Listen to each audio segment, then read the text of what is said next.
जय महाराष्ट्र विद्यार्थी मित्रो, पाठीमागच्या लेक्चरला आपण चालू केलेलं chapter mechanical properties of liquid और fluid, that is fluid contains liquids and gases. Now we have to study one important question on this point, surface tension on basis of molecular theory. Here question may be asked, explain surface tension on basis of molecular theory. For this we have to consider this container or vessel in which liquid is present. Now here PQ, this PQ is a free surface of liquid. Already we studied what is the definition of free surface of liquid. PQ is the free surface of liquid. Now P dash, Q dash, Q is a surface film of the liquid. This is surface film of liquid. You know that what is surface film? Whose thickness is R. That is molecular range. That is surface film. P dash, Q dash is a line parallel to PQ. That is P dash, Q dash is parallel to PQ. And what is R? R is a molecular range. R is a molecular range. In this question, we are not necessary to write in this answer the definition of free surface and molecular range or surface film. This definition not to write in this point. The definition is right for separate question. आता आपल्याला surface tension on basis of molecular theory बघायचं आहे. याचा अर्थ आपल्याला त्या definition शिकलो होतो आपण, त्याचे सगळे अर्थ माहित पाहिजे. आता बघा कसे एक्सप्लेन करायचं. लेट हे लिहिल्यानंतर PQ चा अर्थ P dash Q dash Q लिहिलं, P डॅश Q डॅश चा अर्थ लिहिला, R चा PQ चा अर्थ काय? Free surface of the liquid. P dash Q dash Q is a surface film of liquid. That is liquid film. P dash Q dash Q. P dash Q dash काय? P dash Q dash is a inner line parallel to PQ. And what is R? R is a molecular range. Now how to explain this? पहिल्या point मध्ये हे सगळ्यांचे अर्थ आले. दुसरा point मध्ये काय आहे ना, consider three molecules A, B and C. Molecules काय बघा, इथं मॉलिक्यूल आहे, हा मॉलिक्यूल B आणि हा मॉलिक्यूल C. मग हे काय आहे? स्फियर ऑफ इन्फ्लुएन्स आहे. A मॉलिक्यूलचा स्फियर ऑफ इन्फ्लुएन्स, B मॉलिक्यूलचा स्फियर ऑफ इन्फ्लुएन्स आणि C मॉलिक्यूलचा हा स्फियर ऑफ. आता A molecule is inside the liquid, B molecule is in surface film. कारण हा पार्ट आहे तो surface film आहे, film of the liquid आहे. B molecule is in the surface film and C molecule is इथं आहे. याचा अर्थ on free surface of. आता हे मॉलिक्यूलचं वर्णन केलं दुसऱ्या पॉइंट मध्ये, कोण काय ते तिसऱ्या पॉइंट मध्ये बघा. दुसऱ्या मॉलिक्यूल मध्ये B, तिसरा C, पहिला A. दुसऱ्या पॉइंट मध्ये काय लिहिलं? Consider three molecules A, B, C आणि त्यांच्या पोझिशन द्यायच्या. Molecule A is inside the liquid, its sphere of influence. Molecule B is in surface film of the liquid with its sphere of influence. Molecule C is on free surface of the liquid with sphere of influence. आता हेच detail वर्णन करायचं. पुढचा point fourth, third point बघा. Consider molecule A this molecule A is completely inside the liquid. आता inside the liquid आहे, याचा अर्थ हे मॉलिक्यूल सगळे कुठले लिक्विडचे. लिक्विड म्हणजे सेम सबस्टन्स. मग कुठला फोर्स आला? Cohesive force. कुठला फोर्स आला? The cohesive force is acting on this molecule A in all sides. ह्या मॉलिक्यूल व इकडचा मॉलिक्यूल पण कोहेसिव्ह फोर्स टाकणार, इकडचा मॉलिक्यूल टाकणार, हा याच्यावर टाकणार. म्हणजे this molecule A is acted upon by cohesive forces. आता हा कोहेसिव्ह फोर्स इकडे खाली आहे, हा कुठला आहे? वर आहे. एकमेकाला काय कॅन्सल. हा कोहेसिव्ह फोर्स एकमेकाला cancel, equal at opposite direction. हा कॅन्सल, हा पण cancel. Therefore, resultant cohesive force acting on molecule A is 0. That is, the cohesive force acting on the molecule A is 0.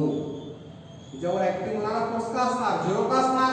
कारण इकडे बघा, हा खाली डायरेक्शन, ही वर डायरेक्शन, हा कोण डायरेक्शन, एकमेकांना कॅन्सल.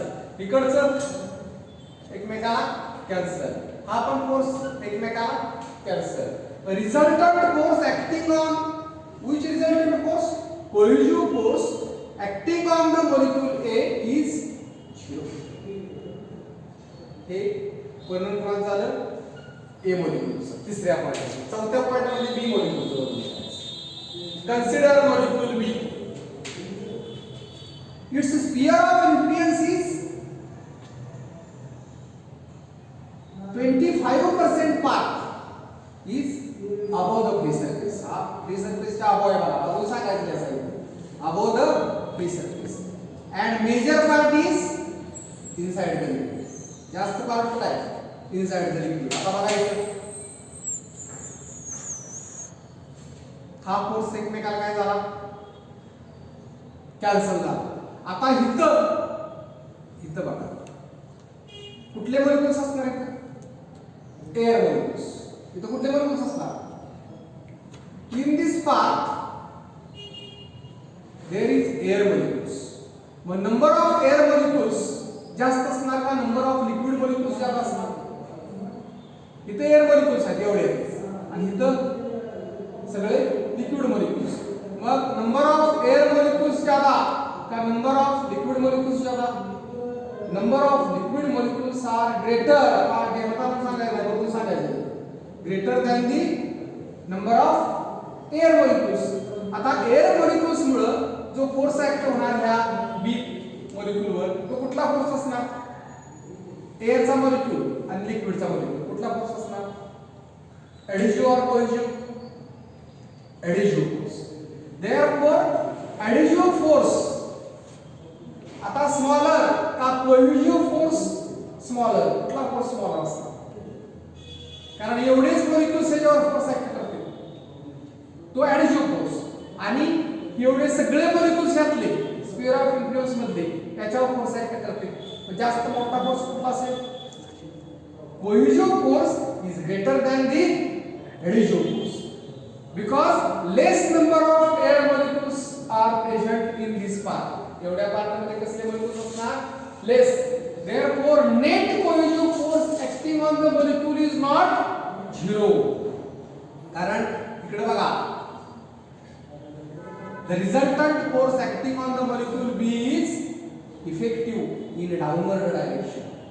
कुठल्या आता ह्याच्यावर ऍक्ट होणारा फोर्स कुठल्या डायरेक्शनला जास्त असेल? कारण इकडे कमी आहे बघा, कमी आहे, इकडे जास्त आहे का? यार net cohesive force acting on the molecule B is in a downward direction. आणि ऍडिशिव्ह फोर्स कसा असतो? Less in magnitude. आता मॉलिक्यूल सी बघा, 50% पार्ट.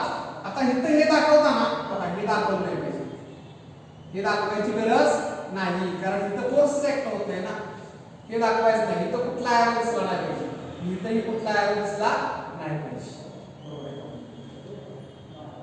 म्हणजे इथं 50% part of sphere of influence is air, in air, and 50% in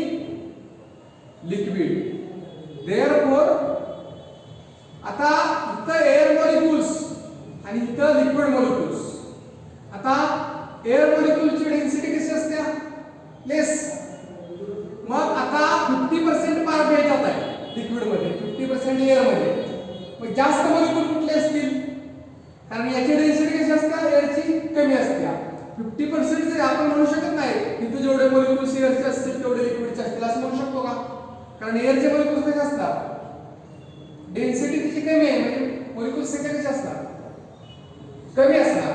number of air molecules are smaller than the number of liquid molecules.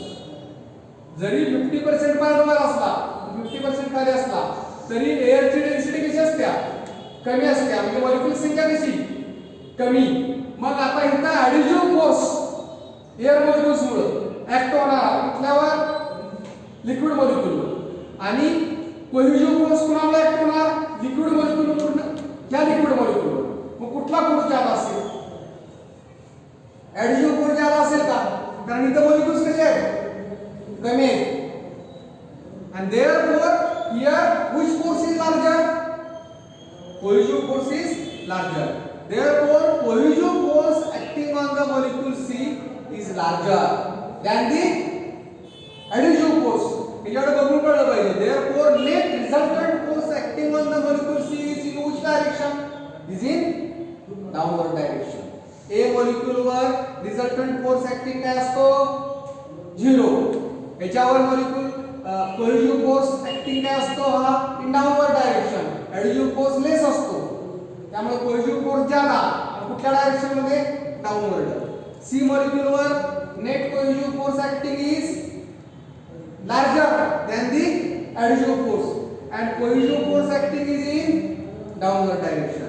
Therefore every molecule tries to go inside the liquid. प्रत्येक molecule इथला काय होणार? inside the liquid मध्ये जाणार. Therefore number of molecules on this free surface of the liquid is less or more. अंदाज काढला पाहिजे की इथं प्रत्येक molecule खाली जातोय, इथं molecule संख्या काय होईल? The number of molecules increases or decreases?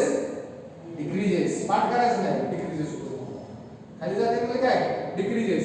Therefore this free surface of the liquid is under tension. आता समजा हा दोरा आहे समजा, याच्यावर सारखा खाली असा ओढ लागली असते खाली, तर हे कसे केला? टेन्शन मध्ये राहणार नाही. इथे it is under tension. हा free surface of the liquid कसा राहतो? अंडर टेन्शन मध्ये राहतो. And this tension is called surface tension. मग सरफेस टेन्शन म्हणजे तरी काय?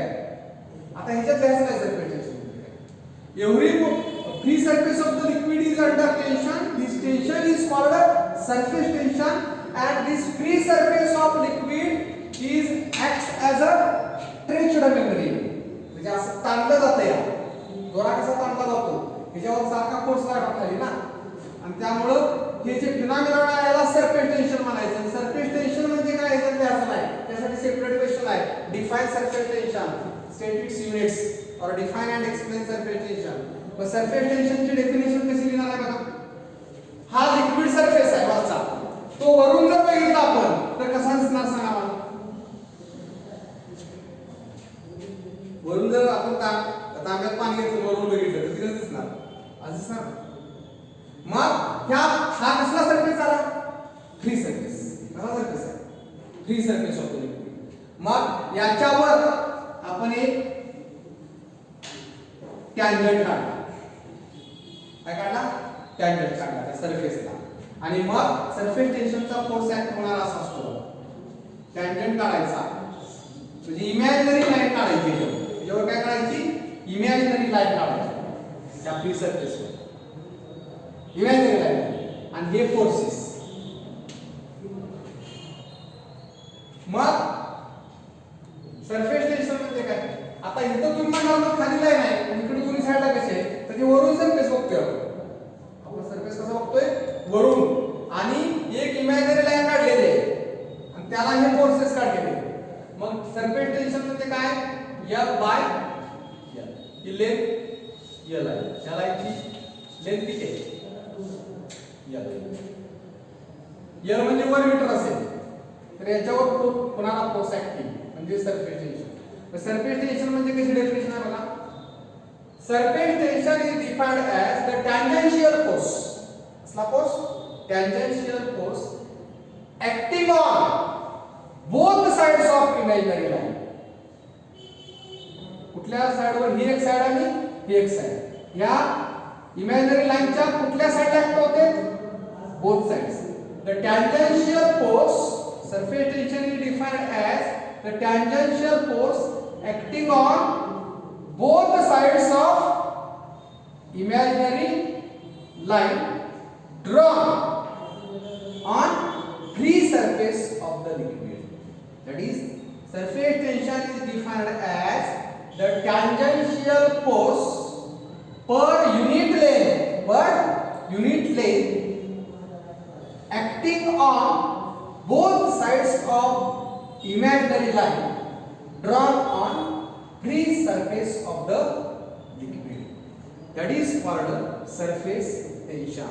बरोबर बघा, surface tension is defined as the tangential force per unit length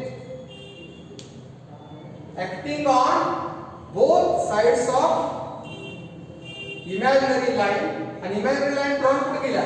Drawn on free surface of the liquid called as surface tension. आणि याचे SI unit कसं लिहिलं आपण? न्यूटन पर मीटर किंवा काय डाइन पर सेंटीमीटर. हे सरफेस टेन्शनचं काय आलं? SI unit. आता आणि हे काय आलं? CGS unit. आता या SI युनिट मध्ये कन्वर्शन कसं करतोय बघा. न्यूटन पर मीटर हे असं लिहू शकतो आपण. न्यूटन पर मीटर असं लिहू शकतो आपण. Newton per metre, metre upon metre. झालं का? मग या वरच्याचा अर्थ काय होतो?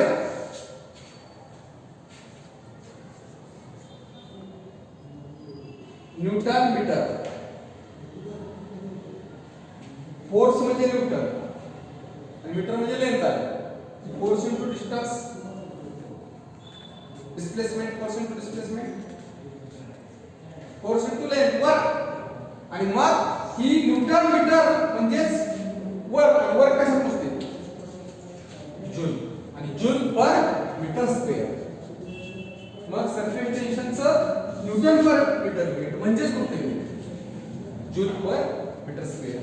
These are the conversion of Newton per meter into Joule per meter square. जे न्यूटन पर मीटर आणि जूल पर मीटर स्क्वेअर हे कसं आलं? इक्विव्हॅलंट. आणि हे कसं युनिट आलं? SI unit. युनिट आलं SI युनिट. याला म्हणायचं define surface tension, state its units. आणि डायमेन्शन दिसली ना, डायमेन्शन हे आपण लिहू शकतो. न्यूटन म्हणजे फोर्स आला. फोर्स म्हणजे मास इंटू एक्सेलरेशन. मास m1, एक्सेलरेशन बोला L1 t raised to -2 upon m म्हणजे लेंथ मीटर ना, L1 काय होतं? L 1 - 1 0, L0 m1 t -2. It's dimension for surface tension. Surface tension म्हणजे दुसरं तिसरं काय नसून काय असतो? हा टॅन्जेन्शियल फोर्स असतो. पण कसा? Acting per unit length. ही जर 1 मीटर लेंथ असेल तर या 1 मीटर लेंथवर म्हणजे या इमॅजिनरी लाईनवर ऍक्ट होणारा फोर्स तो कसा असणार आहे? On both sides of imaginary line. Imaginary line कशी करायची? Drawn on free surface of the liquid. Free surface म्हणजे आपण तांब्यात पाणी बघितलं वाटलं, वरून बघितलं की सरफेस असतो फ्री सरफेस दिसणार कसा? असा. अशा पद्धतीने आपण काय surface tension on basis of molecular theory. आता याच्यावर एक एक्झाम्पल आपण बघू. आता एक्झाम्पल आपल्याला ह्या पॉइंटवरच लगेच घ्यायचं आहे. आता एक्झाम्पल मध्ये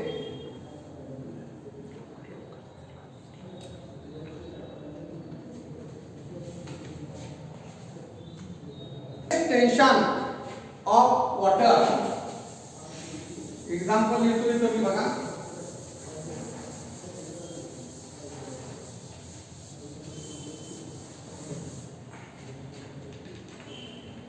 The surface tension of water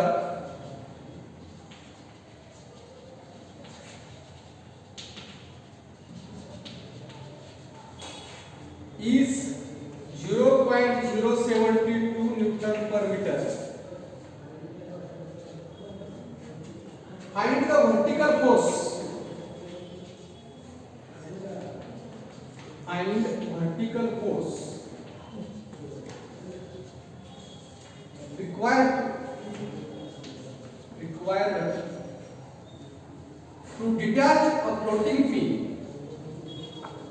Detach a floating pin of length 2.5 centimeter from the surface of water. From surface of water. आता याचं सोल्युशन बघा. आता या सोल्युशन मध्ये the surface tension off water म्हणजे काय दिलंय टी दिलेला आहे. किती दिलेला आहे बघा 0.072 न्यूटन पर मीटर. पुढे काय दिले लेंथ दिलेले इमॅजिनरी लाईन थोडक्यात length is equal to 2.5 centimetre म्हणजे 2.5 * 10⁻² मीटर. पुढे काय म्हणताय फोर्स काढायचा आहे आपल्याला. We have to find force. हा फोर्स काढायचा. आता ह्या एक्झाम्पल मध्ये देताना the length of line the pin has a finite thickness. Pin ला काय असते finite thickness असते. आता या ठिकाणी आपल्याला T फॉर्म्युला काय F/L. आता L इथं काय घ्यायचं हे अत्यंत महत्त्वाचं आहे. या ठिकाणी पिनला दोन बाजू असणार खालची बाजू आणि वरची बाजू. त्यामुळे फॉर्म्युला लिहिताना आपल्याला काय लागणार F/2L आणि that implies F is equal to 2L into T. 2L 2 into 2.5 into 10⁻². आणि T किती आहे 0.070. अडीच दुनी 5 5 into 0.12 इथं 7.2 करतो 1.2 आणि हे पुढे गेले की -2 आणि हे -2 म्हणजे 10⁻⁴. 7.2 into 5 करायचं. युनिट काय लिहायचं फोर्स आहे म्हणजे युनिट काय राहणार फोर्सचं फक्त युनिट येणार काय ना. अशा पद्धतीने याचं उत्तर काय काढायचं. Okay thank you.